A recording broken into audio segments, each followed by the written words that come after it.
Você já ouviu um assovio dentro da mata, quando não devia haver ninguém lá? Não um som de passarinho, nem de vento cortando galho. Eu tô falando de um assovio humano, fino, prolongado, que parece vir de lugar nenhum. E de todos os lugares ao mesmo tempo. Pois é, foi assim que tudo começou. Meu nome é Raimundo, tenho 62 anos. Nasci e vivi minha vida inteira aqui, entre o rio e a mata fechada. Sou homem simples criado na roça, mas aprendi desde pequeno que o mato tem regra e quem não respeita, paga caro. Hoje eu tô aqui para contar o que aconteceu com meu filho, o Tiago, e com o menino do vizinho, o Clebim. História feia, daquelas que você preferia nunca ter vivido. Mas tem coisa que a gente precisa contar, pra ver se o peso alivia um pouco, sabe? Tem gente que não acredita, que diz que essas histórias de Curupira, Mãe d'Água, Caipora, é coisa de gente ignorante. Mas quem mora perto da mata de verdade, sabe que tem hora que ela respira. E quando ela respira, parece que tudo para. O vento, o bicho, até o coração da gente. É como se a floresta inteira estivesse te escutando, esperando ver o que você vai fazer. Eu senti isso no dia em que o Tiago sumiu. O Tiago era meu filho mais novo. Tinha só 15 anos, curioso demais pro próprio bem. Vivia perguntando sobre as histórias antigas, os mitos, as maldições. Mas quando eu falava sério, ele ria. Pai, o senhor acredita mesmo nessas coisas? Curupira? Pé pra trás? Isso é história de fogueira, eu avisava. Essas histórias têm raiz, Tiago, e raiz de mata é funda. Não brinca com o que não entende. Mas ele não ouvia. Menino valente, teimoso, e com aquele brilho no olhar que mistura coragem e burrice. Um dia ele ia se enfiar num canto errado. E eu sabia, a mata aqui é fechada. Tem parte que até bicho evita. Mas o Tiago gostava de ir pro rio, caçar, pescar, explorar. Dizia que ia descobrir o que os velhos tinham medo de ver. No começo eu deixava. Achava que era fase. Mas depois, as coisas começaram a ficar estranhas. Foi numa tarde abafada de setembro. O ar estava grosso, pesado, como se o mundo tivesse parado de respirar. As folhas mal se mexiam e até o cheiro da terra parecia diferente. Tinha algo carregado. Eu estava cortando lenha atrás da casa quando ouvi o primeiro som. Um assovio, baixo, longo. Parecia um sussurro dentro da orelha. Vinha da direção do rio. E o pior era o tom. Tinha uma cadência, quase como se chamasse alguém. Tiago! Eu gritei meio irritado, mas ele não respondeu. Só o eco do meu grito voltou, abafado pelas árvores. O sol começou a descer e o ar ficou ainda mais denso. Os passarinhos que sempre cantavam antes do entardecer ficaram quietos. Nada. Nem o barulho da água eu ouvia direito. Era como se o som tivesse sido engolido pelo mato. Senti um arrepio subindo pelas costas. Um silêncio pesado, daqueles que parecem empurrar o peito. Chamei de novo, nada. Quando a noite caiu, o medo veio junto. Minha mulher, a Joana, perguntou pelo menino. Disse que ele tinha saído cedo com o facão e a tarrafa para pegar uns peixes. Já devia ter voltado, ela disse nervosa. Olhei para o céu. Nenhuma estrela. A lua minguava, escondida pelas nuvens. O breu se espalhava. Peguei o lampião e fui. Desci o barranco até o começo da trilha, chamando baixo. Tiago! Vamos para casa, menino. Já tá escuro. Mas quanto mais eu chamava, mais o silêncio apertava. E então eu ouvi de novo o mesmo assovio. Só que agora, mais perto, mais nítido. E o som parecia se mover de um lado para o outro, como se algo me rodeasse. De repente, o lampião piscou. A chama balançou, quase apagando. Um vento frio passou por mim. E o cheiro veio junto. Um cheiro de peixe podre, forte, enjoativo. E na hora eu soube. Quem é da mata sabe. Quando o assovio vem acompanhado desse cheiro, é ele o Curupira. Voltei para casa rápido. A Joana viu minha cara e empalideceu. Perguntou: "Você ouviu?" Balancei a cabeça. Ela entendeu. A gente não precisava falar mais nada. Passei a noite acordado, sentado na cadeira de balanço, o lampião aceso, o facão no colo. De vez em quando, o vento vinha da mata e trazia aquele cheiro de novo. E junto, o assovio, sempre baixo, arrastado quase dentro da cabeça. Parecia que ele estava me chamando. Naquela noite, não dormi nem um minuto. De manhã cedo, fui até o vizinho, o seu Kleber, e pedi ajuda. O filho dele, o Klebin, era amigo do Tiago. Disse que ia comigo procurar. A mulher dele chorou, implorou para não deixar o menino ir. Mas o Klebin insistiu. "Vamos, tio. O Tiago deve ter se perdido só." Eu queria acreditar nisso, mas no fundo, sabia que não era bem assim. Pegamos a trilha logo ao nascer do sol. A névoa ainda cobria o chão e o orvalho fazia o mato brilhar. Só que o ar estava errado, pesado, quente demais para aquela hora. O tipo de calor que vem de dentro da terra, não do céu. Andamos uns 20 minutos até o rio. E quando chegamos lá, eu senti o estômago virar. O riacho estava cheio de peixe morto. Centenas deles boiando barriga para cima. O cheiro era insuportável. Peixe podre, barro e sangue. Sim, sangue. Nas pedras da beira tinha manchas vermelhas secando ao sol. Meu Deus! O Klebin murmurou. Olhou para mim com o rosto pálido. Eu tentei manter a calma, mas minha mão tremia. Aquilo não era natural. Peixe morre de timbó, de veneno, de calor. Mas o que a gente viu ali era diferente. Era como se o rio tivesse sido amaldiçoado. O Klebin começou a andar mais à frente. De repente ele parou. Olhou para o mato, virando devagar a cabeça, como se escutasse alguma coisa. "Tem alguém seguindo a gente." Ele sussurrou. Eu tentei rir para disfarçar o medo. "Deve ser bicho, rapaz." Mas lá no fundo, eu também sentia aquela sensação, como se os olhos da floresta estivessem grudados na gente. E foi aí que o vento mudou. Veio de repente, levantando as folhas, fazendo o mato ranger. E no meio do som do vento, o assovio, de novo. Mais perto, o Klebin ficou branco. "Seu Raimundo, o senhor ouviu?" Eu só balancei a cabeça. O assovio parou, mas o ar ficou parado também. Nem o barulho de inseto, nem o canto de passarinho, nada. E aí o Klebin tropeçou, caiu de joelhos, prendeu o pé numa raiz grossa. Fui correndo ajudar, mas antes que eu chegasse, o mato se mexeu sozinho, como se tivesse vida. As folhas se abriram, os galhos se afastaram e algo puxou o menino pelos tornozelos. Ele gritou, um grito que ainda ecoa na minha cabeça. Corri, segurei ele pelos braços, puxei com toda a força. Mas parecia que eu estava tentando segurar fumaça.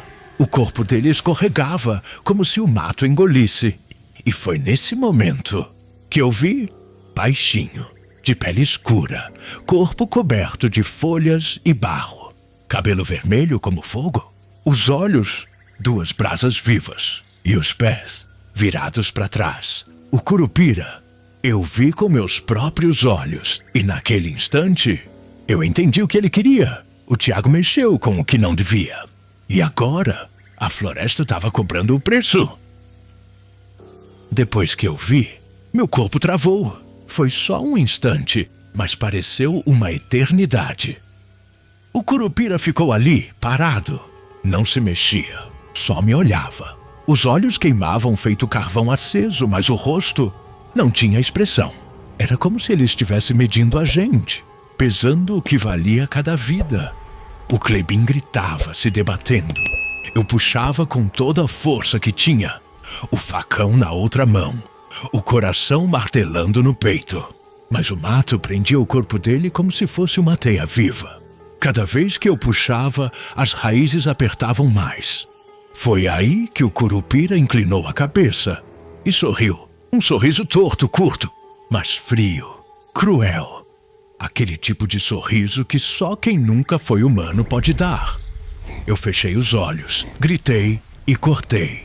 O facão pegou uma das raízes, o som foi seco, um estalo. Na hora o cheiro de sangue subiu. Não era cheiro de madeira cortada, era sangue. E quente. Quando abri os olhos, o Curupira tinha sumido e o Klebin ofegante caiu no chão. Tava vivo, mas pálido. O corpo dele tremia e os olhos olhavam pro nada. Vamos embora daqui, tio. Pelo amor de Deus. Ele sussurrou e eu fui. Peguei ele pelos ombros e puxei o moleque de volta pela trilha, tropeçando, escorregando no barro, com o coração disparado. Atrás da gente, o mato fechava sozinho. As folhas pareciam se mover murmurando. E o assovio veio de novo, fraco, mas agora parecia rir. Quando chegamos em casa, a Joana quase desmaiou.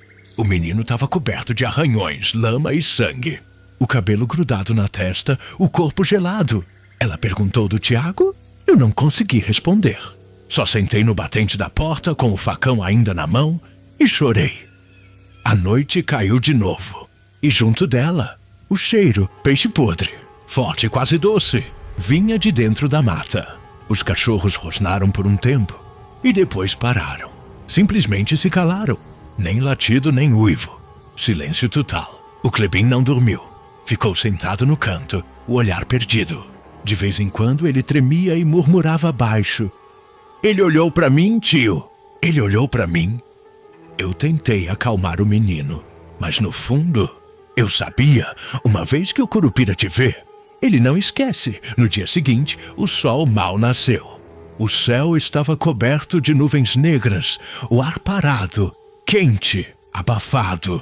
Um calor sem vento que fazia o corpo suar parado. Eu fui até o rio outra vez, sozinho. A água estava turva, escura, como se tivesse sido revolvida por alguma coisa enorme. E o cheiro, o mesmo.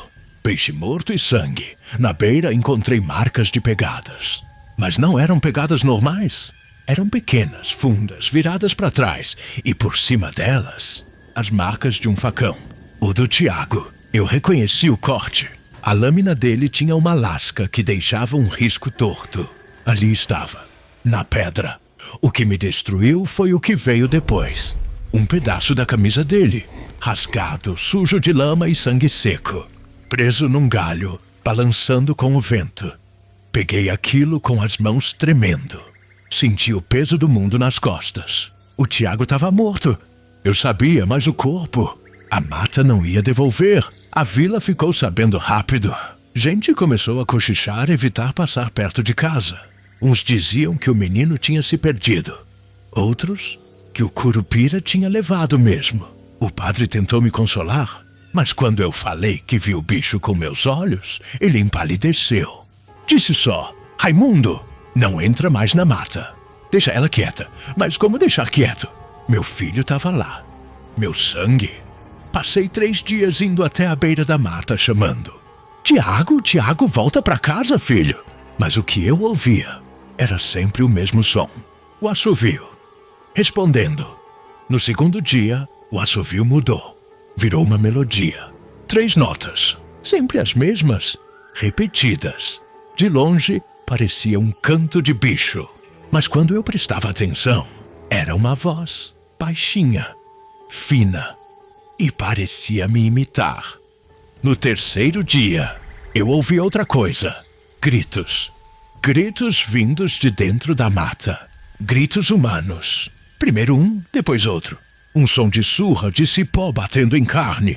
E junto, o assovio. Mais alto, mais rápido, a vila inteira ouviu. Mas ninguém teve coragem de entrar. Nem eu. 3 dias depois, o Klebin apareceu.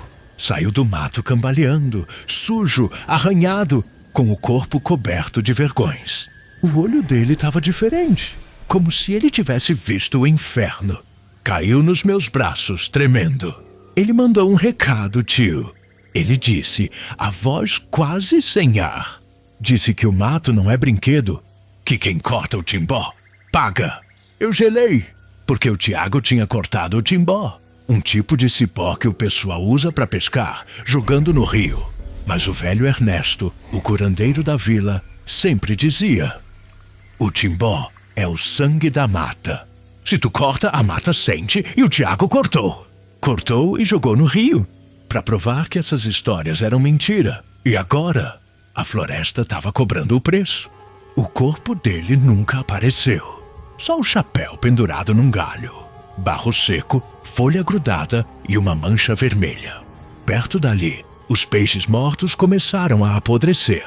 O rio ficou doente. O mato em volta secou.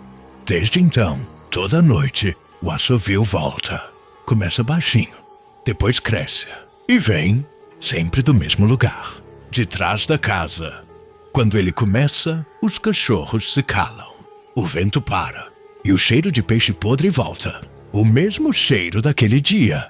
Eu sei que ele tá ali, observando, esperando, porque o Curupira não leva só o que ele quer. Ele leva o que a gente ama. E o que sobra, ele faz questão de deixar vivo. Para lembrar, eu não dormi naquela noite. Fiquei sentado na varanda olhando pro escuro. A lamparina tremia com o vento. E a cada estalo no mato, eu sentia o coração bater mais forte. De vez em quando, eu jurava ouvir o Tiago chamando meu nome. Mas quando prestava atenção, o som sumia. Só o silêncio. Um silêncio pesado, que doía no peito. No outro dia, o sol nem tinha nascido direito e eu já estava no terreiro.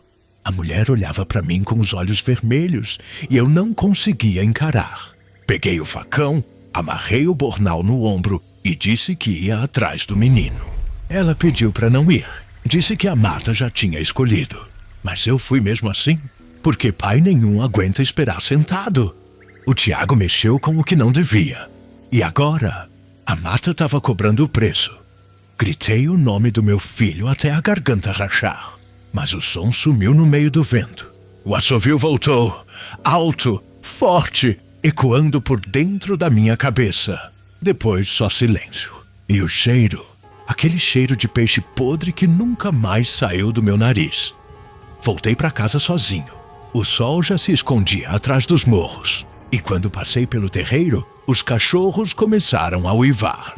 A mulher do vizinho gritava o nome do Clebim, desesperada. E eu só conseguia repetir dentro da cabeça: o Curupira levou.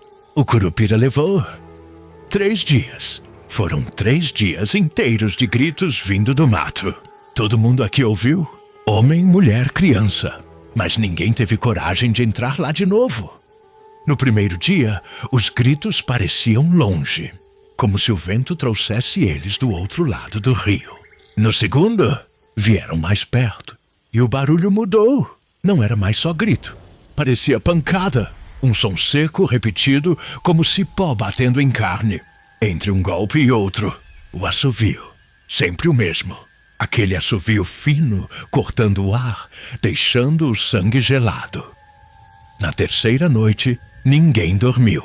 As lamparinas ficaram acesas em todas as casas. Os cachorros não latiam, nem os grilos cantavam. A mata parecia segurar o fôlego, e foi então que ele apareceu. Era madrugada quando ouvi a porta bater. Saí correndo, e lá estava ele, o Clebim, cambaleando sujo, com o corpo todo arranhado, as pernas marcadas como se tivesse apanhado de cipó, os olhos vazios, assustados demais para um menino.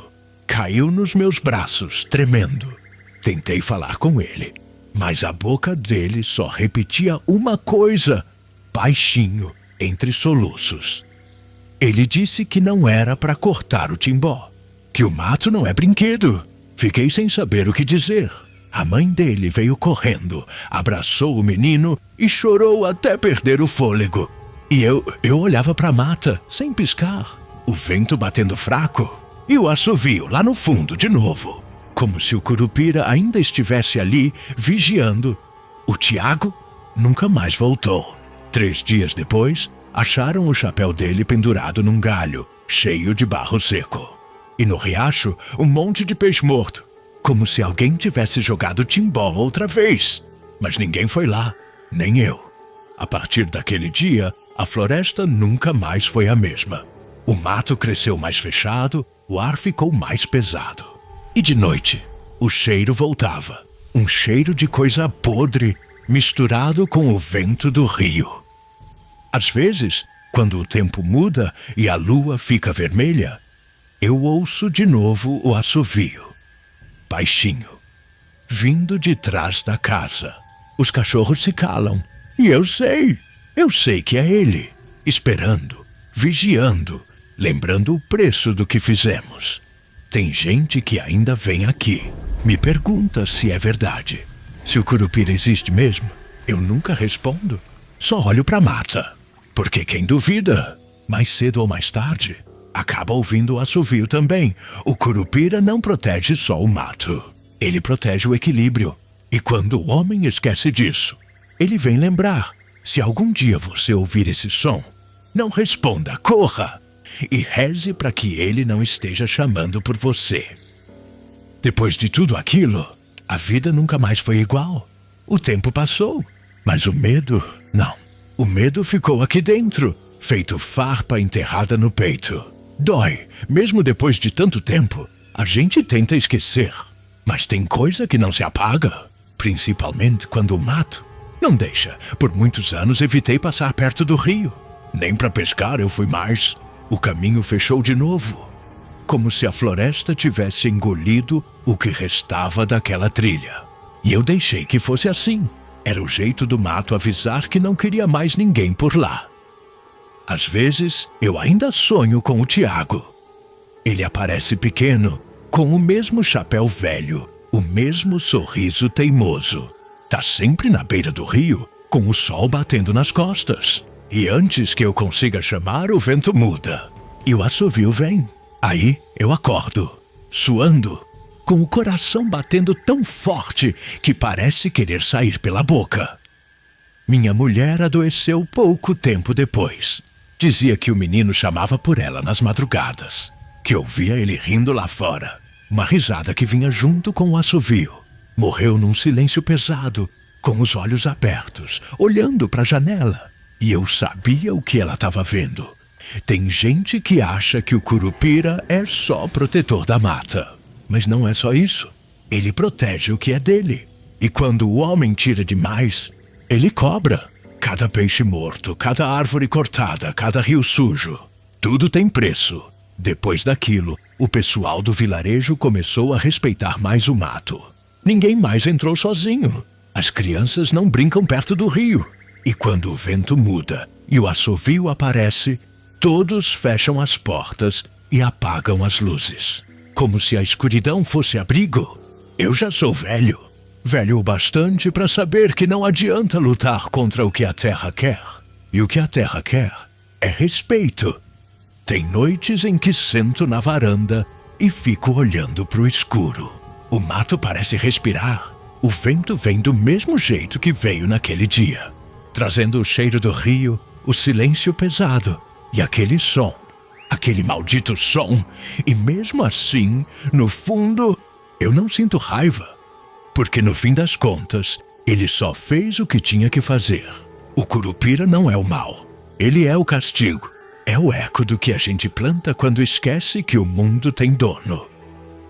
Outro dia, um rapaz veio aqui. Disse que estava fazendo um documentário sobre lendas brasileiras. Quis gravar minha história.